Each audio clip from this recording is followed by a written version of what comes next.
Hey, how's it going, folks? Welcome to Found Flicks. On this Explained vid, we're looking at the excellent modern horror anthology Southbound, where interlocking tales of highway terror revolve around malevolent spirits at a truck stop, a mysterious traveler, a car accident, and a home invasion. I've always had a soft spot for horror anthologies, but the problem a lot of times is that some segments are inevitably weaker than others and kind of ends up dragging the whole thing down. I'd argue that's the case for a lot of them, very hit or miss, including the VHS series, which I only mention because it came from the same producers as Southbound. Don't get me wrong, I do still like the VHS movies, but why I think I like this one more overall is it feels more innovative with the anthology format via the interlocking storylines and builds something with a lot more depth. It also just makes the movie feel more cohesive instead of being stitched together shorts of varying lengths. Another area that this stands out in is that while each segment does feel different and has its own flavor, through each, bit by bit, we learn more details about this strange area of the highway that seems to be a kind of purgatory pocket dimension, I'd wager, including uncovering its demonic inhabitants and what our stories are truly all about. You cannot outrun your sins, and inevitably what happens when they come to find you. There's actually a lot to kind of glean to really build the whole picture of what's going on with the story, and I enjoyed that as well. It is actually kind of subtle about how it does this, and there's a consistent air of mystery as to how things unfold. It became a bit more complex and developed mythology and lore-wise than I anticipated. So with all that in mind, let's take a look at Southbound, breaking down the movie, and how the world develops through each segment, including how each story is really connected and their deeper meanings, and explaining the ending. We open on a dusty desert highway, two guys barreling down the road, Mitch and Jack, both of their faces splattered in blood. They keep looking back to something panic. The radio announcer laying out our kind of overall theme for the movie, amends and atonement. He says this one is for all the lost lonely souls racing down the road to redemption. We're all on the same highway, one that is never ending. And hey, tonight might be the night that we outrun our demons once and for all. Yeah, not so fast, not around these parts. In the morning, they're still driving. Mitch looks longingly at a picture of a young girl, his daughter Catherine, and see more clearly just what it is that they're trying to escape from. A creepy, dark floating, wispy apparition lingering in the sky that certainly resembles the Grim Reaper, watching over everything, which Mitch sees but declines to tell his partner about for some reason. They keep continuing on their eternal pilgrimage, passing a sign that illustrates as much. The highway number scratched out and obscured, because this highway is more representative of purgatory, and facing down our sins and demons like the DJ mentioned. They pull over at a gas station to clean up, and on the TV we notice an old movie. You know, a lot of times when they include stuff like this, it doesn't really mean that much, just kind of a fun reference. But in this case, the movie that they're showing, Carnival of Souls, actually has a lot to do with the movie itself. Seeing his appearance, she deadpans, "Long night?" And clearly not amused, he grumbles back only, "Yeah." Jack gets washed up, and out front there's a sudden violent rumbling that shakes the table. Jack is distracted by his bloodstains, not noticing a creature right behind him in the mirror. He goes to remove his shirt. An invisible force wraps it tight around him, yanking him back. The vibrations continue, Mitch seeing another Reaper outside waiting. Jack is ready to get back on the road and lickety-split too. There does seem to be no escaping these specters. Jack screaming, "It's getting closer!" More flanking them on each side of the road. And they suddenly find themselves pulling right back up to Roy's, the cashier out there smoking a cigarette. "What the fuck?" he shouts in disbelief, and they drive off only to pull up over and over, growing increasingly baffled with each loop. Definitely no way out of this one, boys. Jack refuses to give in, feeling there has to be a way out, and drives straight off the road into the desert. Mitch, on the other hand, has come to accept the futility of escaping his sins, asking him to pull over. He ponders what it is that they're running to. Home, and then what? Jack argues that is the whole point, to get back to normal, reminding him that he wanted this, and they did it for him and for Catherine. Thinking that he's lost it, he coldly waves to see you around. Another Reaper is floating ever closer. He screams to it, "What do you want?" But Mitch has figured out their role. They are here to collect. There's no way out. We messed up. Jack still ain't having it, confident that he's making it home. Just as a Reaper flies at the door, it shoves its long, bony arm down his throat, grotesquely snapping his jaw, and flies away in a blur. Well, collected indeed. Mitch looks to his friend's destroyed corpse and wanders to a nearby motel, cautiously stepping past more floating figures. Hearing a knock from inside room 6255, he enters to a big splatter of blood on the wall, and the door closes shut behind him. He slowly makes his way through the empty room, then hears a child giggling nearby. The voice calls out, "Dad!" seeing an apparition of Catherine is there. She runs and he follows after and keeps making chase. When walking through a hall, there's a kind of brief energy seen around him when passing through, certainly tied to the kind of loop situation when it comes to reality here. It appears to teleport into a home, I would assume his own, and based on the blood where his daughter was killed. The girl asks him, "Why won't you help me?" And he keeps following her to no effect. He can't ever truly reach her, that is the whole point, causing him to lose his shit in frustration. Pulling outside, a reaper is there, and the maid passes by, seeing what looks like bullet holes in the wall and door, her casually placing a do not disturb sign on the knob. Meaning to me, old Mitch will be trapped in this endless pursuit for the rest of his days. A few doors down are Sadie, Ava, and Kim, all part of the rock group The White Tights, complaining about being hungover as hell. They pile into their old VW van. The driver flips down the visor, seeing a fourth girl in the pic, which he places a tender hand on before they pull away. And hey, at least they were able to leave Roy's. And uncoincidentally, one of their tires blows out, forcing them to pull over. They try to pinpoint their location, but the GPS can't find them anywhere on the map. And a call to AAA isn't much help either, unable to find them despite them being on a major state highway, or so it appears. They pull out some brewskis to kill the time in the scorching sun, as it's not like they're going anywhere anyway. A car eventually approaches with kind of oddball couple Dale and Betty, offering a ride to their place, and they'll take them to the auto shop in the morning. They're a bit hesitant, especially Sadie, and there does seem to be something off about them. They keep trying, mentioning some neighbors of theirs have a similar van and can get them up and running in no time, but they still ultimately turn them down. Suit yourself, they smile, but as they drive off, Kim yells out for them to wait, as after all, we're the weirdos here, not them, right? There's another unsettling object Sadie finds in their car, an old bear trap, which they say is for local wildlife. Yeah, what kind of local wildlife though? It doesn't look like there's a lot of wildlife out here, but they ask how long they've lived out here. Since the war, they say. The girl's whispering, yeah, which war exactly? Things definitely growing a bit awkward in the air as they arrive at their home. Betty appears warm enough, offering the girls whatever they need, and the Kensingtons are coming for dinner, chirping that she's happy to have some company. She then strangely says that she's sorry about Alex, the fourth girl in the picture, Sadie asking to repeat what she said, yet she completely sidesteps it,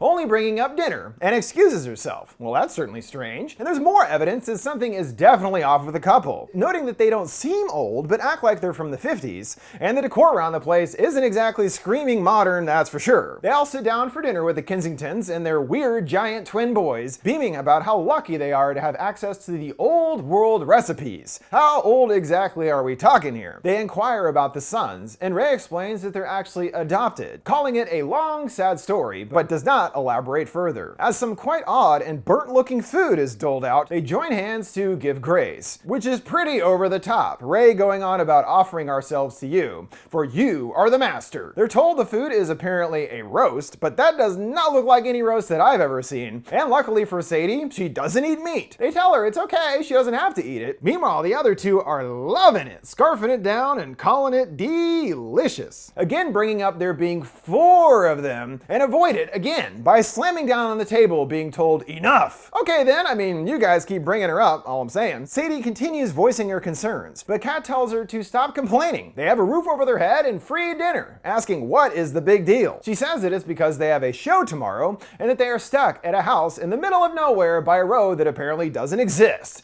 deeming that it doesn't exactly feel normal. Yeah, I have to agree with you on that one. Kim eerily replies, "Nothing is ever your fault," lamenting that she misses Alex, making it clear that she was at least somehow involved in her death. Kim asks, why did you let her leave that night? You wanted to fuck some nobody in a crummy club. Apparently she was just joking, breaking into a cackle. It's not funny, she says, it's messed up. Importantly, Sadie did not eat their mystery meat, as both of her friends are suddenly stricken ill, both vomiting up black stuff out of nowhere. She informs the others, and they too acknowledge that it must have been the meat. The first time is always the worst, but assures that they'll be fine as soon as they get some medicine, pouring out some white liquid that I'm guessing is not milk. The two are now donned in matching white dresses and thank the others, as they're feeling much better now after downing the medicine. She again pleads with them to leave, but in a dazed tone, they say they're not going anywhere. Sadie is reaching her wit's end with how they're acting like nothing is wrong. The others wishing that Alex was here, but, well, she's dead. And they also wish that Sadie was a better friend, like Alex. She camps out in the bathroom bathroom, scrolling through pictures of all four of the girls, getting teary-eyed at the memories. So with no way to leave, she settles in, grabbing a knife that she found in the dresser, and lays down next to the bed. She has a kind of weird vision or fantasy thing, but what I think is actually more like a memory. There's a woman out of focus in the road, Alex's voice whispering, "I have more faith in you than that. Why did you leave me?" Her eyes glowing white. As we are starting to see, there's a kind of pattern to the people that find themselves on the highway, being responsible for someone's death in a way, their respective sins, as we'll continue to see. When it comes to Sadie's responsibility, we don't know exactly what happened, but we know that she left her behind for a dude, and somehow that decision must have led to her death, and it looks like she must have been hit by a car. Sadie snaps awake, seeing the girls are being escorted to a bonfire outside with the others in tow, now donned in flowing ceremonial robes. Ken, presumably the leader, leads the group in a prayer. "Let us rejoice," they chant. "Contentment you shall find through suffering. The damned do not grow old, living in the dark waters of the god." They each cut their hands, placing some blood into a cup. He goes up to the girls and places blood in a triangle formation on their foreheads that dissolves into their skin, their eyes then turning black. Right, just to put all that together first, there's been various clues about something being off about these locals here, mentions of the old world, weird outdated decor, and then there are many weird prayers, which are in fact for the Dark Lord, not the god of the light, as they say. As far as their age, they say here the damned don't age, so who knows how old they actually are, but they are definitely older than it appears. And it looks like now Ava and Kat are the two latest to be brought into their way of life and kind via this blood ritual right here. Sadie stumbles into a bear trap, catching their attention, and tries to get herself free, her now converted friends stalking towards her. They tell her to not be a baby, kicking one in the face and slashing at the other, escaping to a barn. They passed right by without noticing her, but that's not her only problem. Alex's voice returning, echoing, "You left me there to die. Now we can all be together," her standing right next to her. She flips her lid, running frantically into the night, but still hears cackling evil laughter. She makes it out to her road, seeing a pair of headlights, flapping her arms to get their attention. Unfortunately for her, she gets a little taste of poetic justice, I suppose, as Lucas, our driver, is distracted, on the phone with his wife, helping her to select an outfit. So yeah, his eyes are not exactly on the road, and he plows right into Sadie at full speed, her body crumpling into a heap on the hood. He is shell-shocked, trying to catch his breath, and tells his wife he'll have to call her back. He checks on Sadie, asking if she's okay, and it's like, dude, does she look okay? He dials 911 and explains the situation, and once again has trouble conveying his remote and desolate location, but he is able to at least make out the lights of a city not too far away. She explains that she's an EMT, asking for details on Sadie's condition, and he's no slouch as far as medical knowledge is concerned, identifying head trauma, broken bones, and a compound fracture of the knee, making me think that he is actually a doctor. He heads south, putting the pedal to the metal, and assures her that he'll do everything that he can. Strangely, the streets and roads in town are completely empty, no one else in sight. Same goes for the hospital, bringing her into the emergency room, and it looks like the place was abandoned in a hurry. A coffee mug spilled over, a phone off the hook. He starts freaking out at the building being empty, the woman on the phone encouraging him someone must be there, although they are unable to ever find another soul. And when checking on the girl, her leg snaps painfully backwards, shouting back, she's not good. She starts bleeding out much more, to the point of him even slipping on it, and it's looking like it's gonna be up to him to help her out. As instructed over the phone, he uses his belt as a tourniquet around her broken leg, snapping it down, the bones crunching. She starts gurgling blood, and the EMT asks to hear the noises, and determines they need to do an intubation. He frantically searches for a kit, and she guides him through the process, starting with jamming his fingers down her throat, urging he has to do it now. He opens her mouth, stuffing his hand inside, all the way back past the tongue, and now to insert the tube. He starts feeding it down, and Sadie reactively bites down on his fingers. A male voice chimes in that she must be close to death, and weirdly the lights all flick on, him explaining that he's a surgeon that's been listening the whole time, and that he wants to save her life. Well, you should have piped up a little earlier there, Doc. He tells him to not take his fingers out, as the tube isn't in yet. It's the only thing keeping her alive, but conversely is also killing her. Time is of the essence, people. They have to compress her lungs due to broken bones in her ribs. They lead him through making the incision, and now to simply reach in and find that dang lung. He jams his hand in there and really starts kind of fishing around. "I got it," he cries. "Then compress it," he's told. He does so, and she spits out blood on him almost instantly, going limp. He's quite upset at upset at the outcome, but they were supposed to help, right? Perhaps not so much, both on the line beginning to laugh hysterically. He rips his earbuds out and goes for their front doors, but they're all locked up, bashing and kicking it to no effect. Focusing appropriately in on an exit sign because there ain't no exit around here. His phone starts vibrating and it appears to be his wife, but it's his new buddies instead. He cries that he doesn't deserve this, the man asking him to elaborate. He confesses he did in fact kill a girl by hitting her, as suspected, but defending that she was in the middle of the road, in the middle of nowhere. Both voices start overlapping, repeating back his words,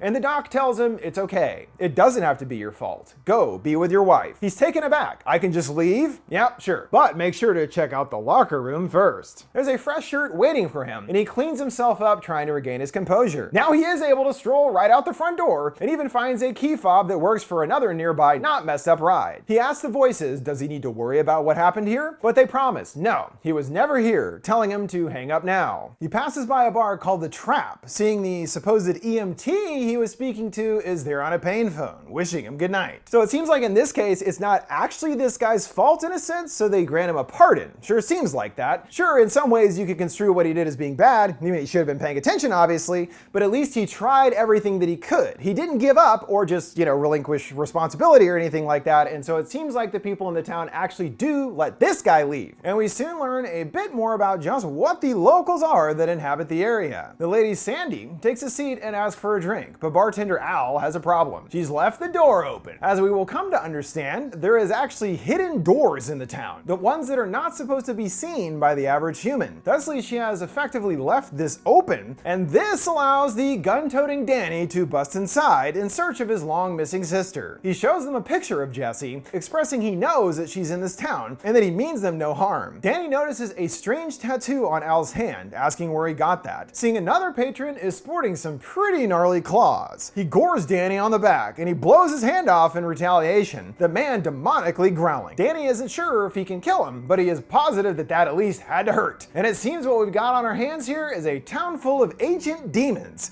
out in the desert messing with people unlucky enough to enter their little zone. He asks one more time about Jessie, and Al admits that he saw her but at a place that he can't go. He's undeterred, dragging him along, and Al sends out a distress signal to the others, getting shoved into the car. He warns that they don't have much time until they get here, and if he goes where he's asking, he might not come back. After such a foreboding introduction, they strangely come to an ice cream joint, driving around back to a nondescript alley. Seeing only a wall, Danny is confused how they'll get in. Al tells him to use the door, which he does not like, bashing him with the butt of his gun. Al laughs it off, telling him, it's okay, Danny. As in every segment, these locals seem to know everything about anyone in this area's limits. He puts his hand with the tattoo on his eye, telling Danny he's screwed, but he doesn't know it yet. The eye blinks on the tattoo, and Danny is briefly in a blue-tinged environment. They approach a door with a glowing border around it, our hidden one. They find themselves in a room with several lost souls sitting around, and he's taken to a back area where he finally reunites with his sister, in the middle of tattooing the same symbol, much larger, on some dude's back. Again indicating that the dark ones don't age, Danny is baffled by how young she still looks, while she notes that he's gotten old, saying that he's been searching for her for 13 years. He's naturally here to save her,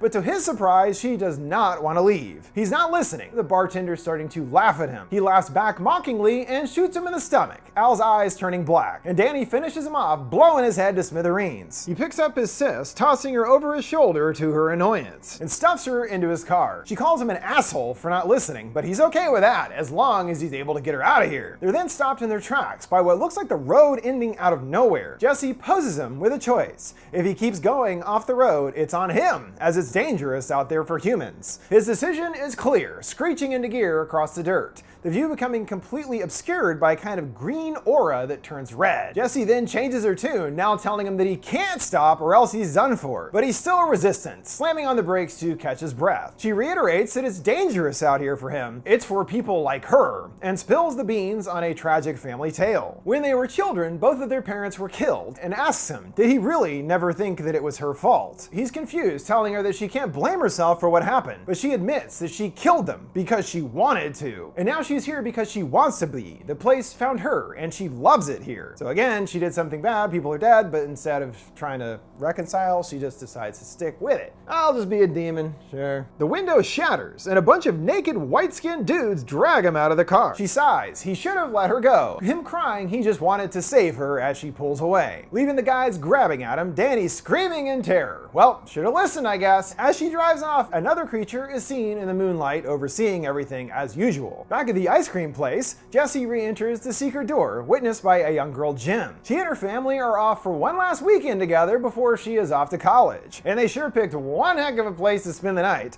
already seeing that they're being watched from a nearby car. They pull over at some cabins, Mom groaning that it looked better in the pictures. Mom and Dad discuss if Jim is ready for college, Daryl concluding, of course not, but sometimes you gotta let him go. But Kat is still worried that she doesn't ever stand up for herself. Well, hopefully she'll get a chance to in the next 5 minutes. There's some bangs at the door that keep going and going. The exact same knock heard by Mitch earlier on the other side of the door at the motel, and indeed they are in the same cabin number 6255. Daryl tells Ma to call 911, but it will be an excruciating 30 minutes before the police can make it out here. They then spot a guy outside wearing a mask, and then another appears right at the window, spooking Daryl. They keep knocking, everyone now terrified. Dad leads them out the back door, where another masked man is waiting with a baseball bat. They immediately surrender, asking what do they want, but getting no response, they are forced back inside. Mom fetches a knife for Daryl just as the power cuts out. The trio busts in, and the family splits up, Jim hiding out of sight in the closet as the intruders search the room. They get a hold of the parents, pretty easily overpowering them. Daryl again pleads to know what it is that they want, one gruffly telling him an apology, and he profusely apologizes, offering whatever they want. Kat seems to know what this is all about, stammering, "You told me," but then stops when one shoves a rag in her mouth, suffocating her, leaving Daryl a blubbering mess, crying that she's innocent. A car alarm blares outside, drawing one of the gang's attention, finding a golf club jammed on the horn. Jim comes out of nowhere, getting him with scissors in the back, then takes the bat to his face. She screams again, asking what do they want, but one only tells her to go, giving her the choice to live. She appears to take the opportunity and runs off, Daryl thanking them for letting Jim go. I don't know if that's really should be thanking him at this point, as the guy with the knife stabs him multiple times in the gut, bringing up the picture of Catherine,